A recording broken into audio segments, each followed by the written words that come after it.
ప్రపంచ సినీ చరిత్రలో ఇప్పటి వరకు జరగని ఒక విచిత్రమైన విషయం చైనాలో నిర్మించిన ఒక యానిమేషన్ సినిమాకు జరిగింది.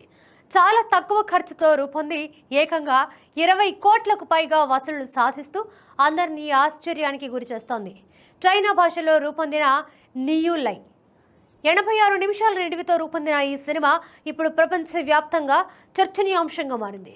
ప్రచార చిత్రాలు, ట్రైలర్లు ఏవీ లేకుండా విడుదలైన ఈ సినిమా ఆ తర్వాత సోషల్ మీడియా ధాటికి ఏకంగా బాక్స్ ఆఫీస్ రికార్డులను తిరగరాసింది. చైనాకు చెందిన తల్లి, కుమారుడు జెన్ యుమెంగ్, సన్ లిఫాంగ్ ఈ చిత్రాన్ని సుమారు 1 లక్ష బడ్జెట్తో రూపొందించడం విశేషం. పాత సెకండ్ హ్యాండ్ కంప్యూటర్లను ఉపయోగించి 5 ఏళ్ల పాటు శ్రమించి ఈ యానిమేషన్ చిత్రాన్ని సిద్ధం చేశారు.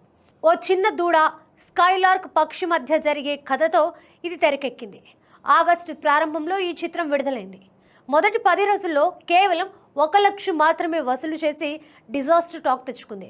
అయితే సోషల్ మీడియాలో జరిగిన కొన్ని పరిమాణాల వల్ల మొత్తం సీన్ మారిపోయింది. సినిమాలోని అత్యంత నాసికరం గ్రాఫిక్స్, అసంపూర్ణ వాయిస్ ఓవర్లు, పాత్రల డిజైనింగ్ను నెటిజన్లు మీమ్స్ రూపంలో విపరీతంగా ట్రోల్ చేయడం ప్రారంభించారు.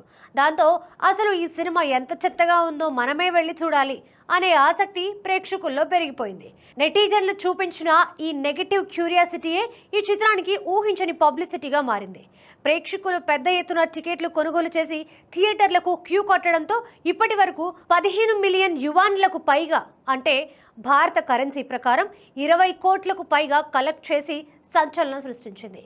నెగిటివ్ పబ్లిసిటీ కూడా కొన్నిసార్లు కలెక్షన్ల వర్షం కురిపిస్తుందనడానికి ఈ నియులై చిత్రం ఒక ప్రత్యక్ష నిదర్శనంగా నిలిచింది.